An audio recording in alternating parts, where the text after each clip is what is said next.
제가 12번부터 녹화 정지를 누른다는 게 아예 녹화 종료를 눌러가지고 13번부터 다시 이제 강의를 찍도록 하겠습니다. 자, 중심의 좌표가 3,1이고 X축의 주파는 원의 방정식을 구하라고 했는데요. 요 문제 이거 되게 잘 나옵니다. 이것도 원방정식은 항상 이게 잘 나오는 문제예요. 얘도 이제 별표를 좀 쳐놔야 되고요. 자, 별표 치셨죠? 그럼 풀이 들어가도록 할게요. 자, 중심이 몇 콤마 몇이고 반지름 길이를 물어보는 원의 방정식을 구하는 방법은요. 자, 이렇게 적을게요. 중심이 A, B고 반지름이 R이다. 그렇게 돼 있을 때 원방정식은 X 빼기 A제곱 더하기 Y 빼기 B제곱이 R제곱이다. 이렇게 쓰고 이제 시작을 하는 겁니다. 여기다 밑줄 쳐놓을게요. 중심이 이거고 반지름이 이걸 때는 이렇게 쓰면 됩니다. 지금 요 점을 보시면은요. 여기 요 점이 보이시죠? 여기 요 점이 중심이 3,1입니다. 3,1. 3,1이라고 할 수 있죠. 그리고 여기서부터 이까지 길이가 반지름 길이가 되는데요. 자, 여기서부터 여기까지 길이는 1이니까 요 길이가 1이 됩니다. 요게 이제 반지름 길이라고 보시면 돼요. 얘를 이제 중심으로 잡으시면 되고요. 자, 그렇게 해서 식을 어떻게 세우느냐 하면 요거 그대로 식 세우면 돼요. x 빼기 3의 제곱 더하기 y 빼기 1의 제곱은 반지름 제곱이니까 1 이렇게 써주시면 이놈이 이제 답이다 이렇게 설명을 할 수 있는 겁니다. 이걸 찾으시면 됩니다. 혹시 뭐 x 빼기 3 y 빼기 1은 이제 반지름 길이가 1이니까 이게 비슷하긴 한데 뒤에 반지름이 막 조금씩 다르거든요. 그래서 x 빼기 3 이게 1번이 답인 것을 이제 확인할 수가 있는 거죠. 중심하고 반지름을 잘 잡으셔야 됩니다. 반지름 길이가 1 된다는 것도 접하니까 이거 잘 찾으셔야 돼요. 됐죠? 자, 그러면 자, 다음 문제로 넘어가도록 할게요. 자, 그럼 14번 문제 볼게요. 여기 밑줄 칩니다. 이것도 중요합니다. y는 x에 대해서 대칭 이동. 됐죠? 이것도 이제 그 검정고시 기출이 어떻게 나오느냐 하면 평행 이동과 대칭 이동을 번갈아 가면서 냅니다. 그래서 평행 이동을 하는 걸로 이제 먼저 물어보면 한 번은 그렇게 나오면 한 번은 대칭 이동. 이번에 대칭 이동 나왔죠? 그러면 그 전에는 평행 이동이 나왔을 확률이 높고 이렇게 번갈아 가면서 이렇게 나오게 됩니다. 그 이동을 할 때는 y는 x에 대해서 대칭 이동한다. 그럼 이렇게 보시면 돼요. y는 x이기 때문에 y가 x가 되고요.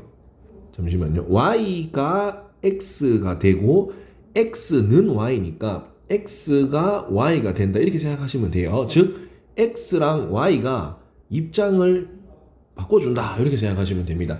지금 현재 2,3이죠. 그럼 x랑 y의 입장을 바꿔주면 어떻게 되느냐 하면 3,2가 바로 답이다 이렇게 할 수 있습니다. 만약에 원래 기출에는 y는 x 대칭이 잘 안 나오고요. x축이나 y축이나 원점 대칭을 하는 게 더 많이 나왔습니다. X축으로 대칭한 결과를 알려드릴게요. X축으로 이동하면은 Y의 부호가 반대입니다. 이렇게. 그다음 Y축 반대면 X만 부호를 반대로 합니다. 거꾸로 반대로 해야 되고요. 원점은 둘 다 부호를 이렇게 반대로 해주면 된다 이 말입니다. 여기에 체크를 해놓을게요. X축은 Y를 부호를 바꾸고요. Y축으로 하면 X 부호를 바꾸고요. 원점이면 둘 다 부호를 바꿔준다. 이렇게 참고하시면 됩니다. 그리고 Y는 X다. 그럼 X랑 Y를 바꿔서 해주시면 된다. 이렇게 풀면 되겠습니다. 그래서 3,2 있죠? 여기 4번 문제 되는 거고 그림상으로 봐도 이 친구를 데칼코마니 하면 이쪽으로 대칭되죠. 맞죠? 요점 좌표가 3,인 것도 확인을 할 수가 있습니다. 자, 그러면 15번 문제로 넘어가도록 할게요. 자, 그러면 15번 문제 보면은 집합 문제는 요즘 뭐 연산에 관계된 걸로 좀 잘 나오는 추세입니다. 여기서 벤 다이어그램을 잘 그려주시면 되는데요. 자, 벤 다이어그램 그릴 때 A가 있고 B가 있으면 벤 다이어그램으로 이제 푸는 풀이도 있고요. 아니면 겹치는 부분을 찾으면 됩니다. 이게 교집합이 뜻이 뭐냐 하면은 겹치는 겁니다. 동시에 가지고 있는 거죠. 그리고라고 할게요. 그리고 이고 됐죠? 이고 글씨가 너무 작네요. 이고 되죠. 그리고 또는 이고 이렇게 표현하면 되는 겁니다. 그러면 A에도 있고 B에도 있는 걸 찾으면 되는데요. 여기 동시에 만족하는 게 3과 6이 보이죠. 맞죠? 그래서 A교 집합 B는 어떻게 쓰면 되느냐 하면은 3이랑 6이라고 이렇게 써주시면 되겠습니다. 그래서 정답은 이제 3번이고요. 만약에 이런 문제가 나올 때는 벤 다이어그램도 괜찮거든요. 동그라미를 이렇게 두 개 그려주시고요. 자, 그 다음에 이제 한쪽에다가 XY 표시를 AB의 표시를 해주시면 됩니다. 여기 A, 여기 B. 그러면 동시에 들어가는 게 3이랑 6이죠. 3이랑 6이고 여기는 5가 남았고 여기는 1이 남았다. 이렇게 들어가는 겁니다. 그래서 A 교집합 B는 어디를 나타내느냐 하면 요쪽 부분을 나타냅니다. 요쪽 부분. 됐죠? 그리고 A 합집합 B는 여기 있는 거 싹 다 쓰는 겁니다. 알겠죠? 그래서 한 번씩 이게 번갈아 가면서 나오거든요. 또 이것도. 그래서 A 합집합 B를 써라. 그러면 또 어떻게 되느냐 하면 다 쓰면 되겠습니다. 1, 3, 5, 6 이렇게 다 써주시면 됩니다. 혹시 다음에도 합집합이 나올 수 있기 때문에 혹은 차집합도 잘 나왔었어요. 됐죠? A 차집합 B. 그렇기 때문에 벤 다이어그램만 잘 그리면 여기 벤 다이어그램 안에서 이 모든 것을 다 찾아낼 수 있다라는 것을 확인할 수 있으니까요. 자, 잘 한번 체크를 한번 해보시면 되겠습니다. 자, 그러면 16번 문제로 넘어가도록 할게요. 16번 문제 보면은 진리집합에 해주십니다. 진리집합. 요 진리집합이 뭐냐 하면 이렇게 나와 있는 이 조건이 있습니다. 이 조건. 여기는 이 조건을 잘 보셔야 돼요. 그냥 이 조건을 집합으로 바꾼 겁니다. 집합. 됐죠? 크게 쓸게요. 조건을 집합으로 바꾼 것이다. 됐죠? 그러면은 문제에서 짝수라는 조건을 걸었거든요. 그럼 1, 2, 3, 4, 5, 6에서 짝수가 누군데 이걸 묻는 겁니다. 이거 보이죠? 2. 자, 그래서 뭐라고 쓰느냐 하면 2랑 4랑 6 이렇게 세 개가 되는 겁니다. 그래서 정답은 2, 4, 6. 2번 이렇게 체크하면 됩니다. 그냥 말로 돼 있는 거를 뭘로 바꾸느냐 하면 집합화 시키면 됩니다. 2, 4, 6 이렇게 쓰면 되는 겁니다. 됐죠? 간단하게 생각하셔야 돼요. 그렇기 때문에 정답은 2번이 되는 걸 확인할 수 있고요. 자, 다음 17번 문제로 넘어가도록 할게요. 자, 17번 문제를 보면은 자, 문제 올라가 보도록 할게요. 함수, 역함수 문제 잘 나오죠. 역함수입니다. 여기 마이너스 1승 돼 있는 거 요거요. 요거 읽을 때는 저기 인버스라고 읽어주시면 됩니다. 인버스. 즉 인버스는 뜻이 뭐냐면 반대로 가라는 겁니다. 반대로. 자, 반대로 간다는 게 C가 이제 반대로 가는 겁니다. 여기 C가 여기 있죠. 여기 이 C가 화살표가 이쪽으로 되어 있는데 반대로 가라고요. 반대로 화살표를 반대로 이쪽으로 가겠지요. 이렇게 됐죠. 그러면 C는 결국 반대로 가면은 1을 찍는 상황이 되는 거죠. 그래서 F 인버스 C는 1이다. 이렇게 풀면 되는 겁니다. 원래 역함수 문제가 잘 안 나오고 이제 합성함수 문제가 좀 더 많이 나왔거든요. 여기서 뭐 이제 만약에 일단 요 보기는 이제 1번이 되는데요.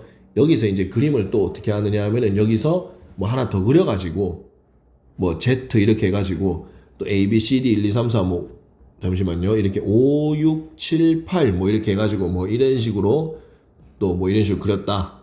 그러면은 여기를 이제 뭐 만약에 G라고 한다.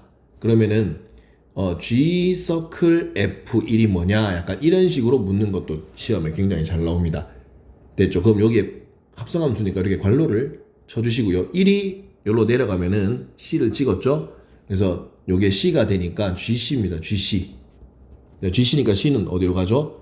8로 간다. 뭐 이런 식으로 예시를 만들 수 있다는 겁니다.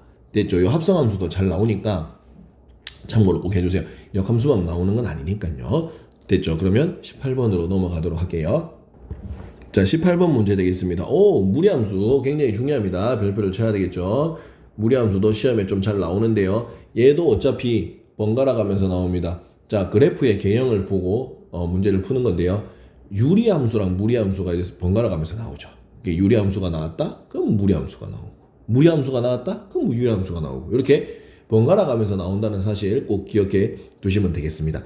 자, 여기에서 원래 그림이 여기 시작점이 0,0인데 이게 1만큼 움직였고 4만큼 올라갔어요. 됐죠? 이런 식으로. 그렇기 때문에 여기서 여기 써져 있네요. 4만큼 이동한 것이다. 이렇게 돼 있죠. 그럼 A, B에 대해서 A 플러스 B의 값을 구하라고 돼 있는데요. 그러면은 여기 X축에 1만큼 가면은 여기 부호를 반대로 써야 됩니다. Y는 해서 2차 함수처럼 부호를 반대로 X 빼기 1 이렇게 쓰고요. 그 다음 여기는 부호 그대로 쓰는 거였죠. Y축으로 4 이런 식으로 쓰면 되는 겁니다. 자, 푸는 방법 아시겠죠? X는 부호를 이렇게 반대로 쓰고요. y는 부호를 그대로 쓰는 요 부호 그대로 이렇게 옮겨 써주시면 되는 겁니다. 그래서 a는 1이고 b는 4다 이 사실을 알 수 있고요. 둘이 더하면 이제 5라는 사실을 확인할 수가 있는 거죠. 자, 그렇기 때문에 뭐 정답은 2번이 되는 거고요. 자, 마지막 그 19번하고 20번 한번 들어가 보도록 할게요. 자, 제가 항상 얘기하는 거지만 이 문제는 세트예요. 자, 19번하고 20번은 항상 세트로 제가 풀이를 하는데요. 그림과 같이 등산로의 입구에서 쉼터까지 가는 길은 4가지가 있고 뭐 쉼터에서 전망대로 가는 거는 2가지가 있다. 입구에서 쉼터를 거쳐서 전망대까지 길을 따라가는 경우의 수를 구해보자고 되어 있습니다. 자, 여러분, 자, 입구에서 쉼터로 가는 거는 4가지의 길이 있습니다. 일로 가면서 이쪽으로 가면서 동시에 이쪽으로 갈 수가 없지요. 그렇기 때문에 이거를 4개의 길을 더해야 됩니다. 합의 법칙이라고 하죠. 합은 더하고요. 곱의 법칙은 곱하는 거죠. 근데 차이점이 뭐냐 하면은 동시나 연속의 이제 가능성을 이제 확인을 하는 겁니다. 무슨 말이냐 하면은 합의 법칙은 동시랑 연속이 이제 곱은 동시랑 연속이 가능할 때 쓰고요. 예, 합은 동시와 연속이 안 될 때 더하는 겁니다. 잘 생각해 보세요. 동시에 1로 가면서 1로 못 가니까 이게 1 더하기 1 더하기 1 더하기 1 이렇게 들어가는 거예요. 4거든요. 그럼 쉼터에서 전망대로 가는 것도 이렇게 2가지의 길이 있단 말이에요. 그럼 얘랑 얘랑 동시에 못 가니까 2가지의 방법이 있다는 겁니다. 근데 입구에서 쉼터를 거쳐서 전망대로 가는 거기 때문에 이것은 연속적으로 일어나는 행동이죠. 그렇기 때문에 둘이 곱해서 이제 8이다라는 사실을 이제 이해할 수가 있는 겁니다. 이게 곱하는 건지 더하는 건지만 잘 구별을 해도 이제 잘 풀 수 있는 문제입니다. 그리고 자, 따질 거면 이제 두 개를 따져야 되는데 첫 번째는 자, 동시 연속이 가능한지와 두 번째는 순서의 필요입니다. 순서의 필요.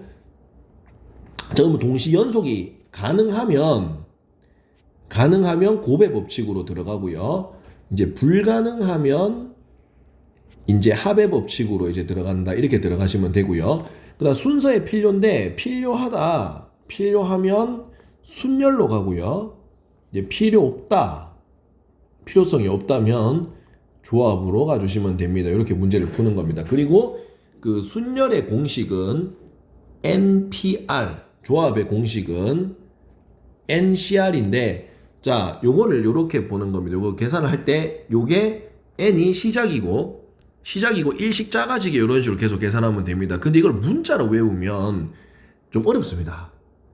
n-r 더하기 1 이렇게 돼 있고 얘는 npr인데 r 팩토리얼로 나눠준다 이렇게 하니까 너무 어려워요. 그래서 숫자로 예시로 한번 보여드리도록 할게요. 문제로. 그래서 마지막 20번 문제를 보면 자, 다시 한번 생각해 볼게요. 순서가 과연 필요 있을까 없을까를 머릿속으로 잘 생각해 보셔야 됩니다. 자, 여기에서 밑줄을 잘 칠게요. 이 중에서 서로 다른 두 종류의 과일을 선택하는 경우의 수입니다. 자, 여러분 상식적으로 생각을 한번 해보세요. 과일을 2개를 고를 겁니다. 그러면은 예를 들어서 제가 귤이랑 사과를 골랐어요. 근데 순서가 필요할까요? 귤 고르고 사과 고르는 거랑 사과 고르고 귤 고르는 거는 결과론적으로 내 손에는 사과와 귤밖에 없는 건 똑같은 거잖아요. 변함이 없죠.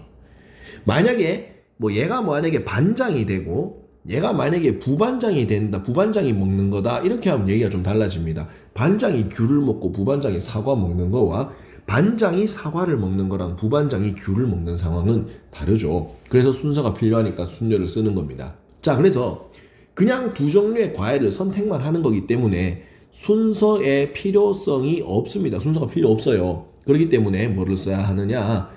조합을 써야 한다 이렇게 되는 겁니다. 즉 그러면 자, 다시 풀어볼게요. 과일이 몇 개 있죠? 6개가 있습니다. 그럼 6개에서 몇 개의 종류를 선택하느냐? 2개의 종류를 선택을 하는 겁니다. 그래서 정답은 6개에서 크게 C, E 이렇게 선택을 하면 되는 겁니다. 자, 계산하는 방법은 아까 뭐라 그랬느냐 하면 이 친구를 시작으로 해가지고 6이라고 쓰고요.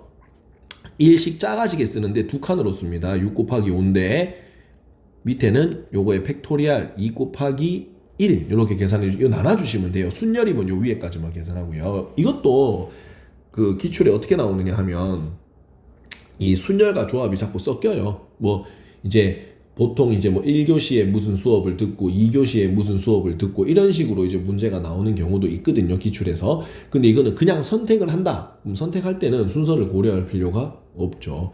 그래서 요거를 이제 계산을 해 보시면은요. 정답은 15가 된다는 사실을 이제 확인할 수가 있습니다. 15 보기에 이제 1번에 있는 것을 이제 확인할 수가 있습니다.